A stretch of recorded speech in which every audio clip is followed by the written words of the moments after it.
You are listening to the audio production of The Attributes of God, an Introduction, part of the Short Studies in Systematic Theology series by Gerald Bray, published by Audiobooks. This book was originally published by Crossway and is read by Alan Irving. Series Preface. The ancient Greek thinker Heraclitus reputedly said that the thinker has to listen to the essence of things.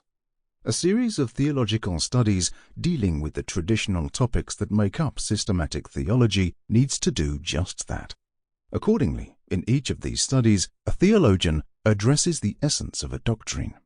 This series thus aims to present short studies in theology that are attuned to both the Christian tradition and contemporary theology in order to equip the Church to faithfully understand, love, teach, and apply what God has revealed in Scripture about a variety of topics. What may be lost in comprehensiveness can be gained through what John Calvin, in the dedicatory epistle of his commentary on Romans, called lucid brevity. Of course, a thorough study of any doctrine will be longer rather than shorter, as there are 2 millennia of confession, discussion, and debate with which to interact. As a result, a short study needs to be more selective, but deftly so. Thankfully, the contributors to this series have the ability to be brief yet accurate. The key aim is that the simpler is not to morph into the simplistic. The test is whether the topic of a short study, when further studied in depth, requires some unlearning to take place. The simple can be amplified. The simplistic needs to be corrected. As editors, we believe that the volumes in this series pass that test. While the specific focus varies, each volume 1. Introduces the doctrine, 2. Sets it in context, 3. Develops it from Scripture, 4. Draws the various threads together, and 5. Brings it to bear on the Christian life.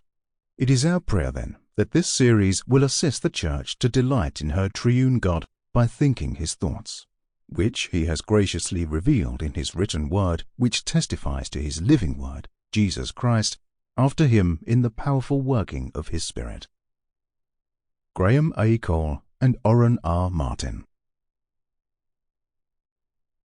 Preface. A century ago, it was a commonplace of what was then modern theology that Christianity had been corrupted in ancient times by an invasion of Hellenistic thought. It was claimed that pagan philosophical concepts had turned the simple gospel of Jesus into an alien religion that had lost almost all contact with its origins. That thesis is no longer as popular as it once was, and today most scholars reject it. Yet, when it comes to the question of God's attributes, the case for accepting a significant Greek influence on Christian theology remains strong. This is because it was in the pre-Christian Greek world that philosophers first tried to analyze the universe into different categories of being, to which they assigned attributes by which the various types could be recognized. When the Christian gospel began to spread among the Gentiles, its evangelists had to confront that way of thinking, and they did so by adapting its methods and terminology for Christian use. That adaptation was by no means simple or straightforward, and it was certainly not a capitulation to an alien way of thinking. Christians quickly realized that God is not a being in the way that a material object is, and they insisted that if the language of physics was to be used for theology, it must be transposed into a different dimension.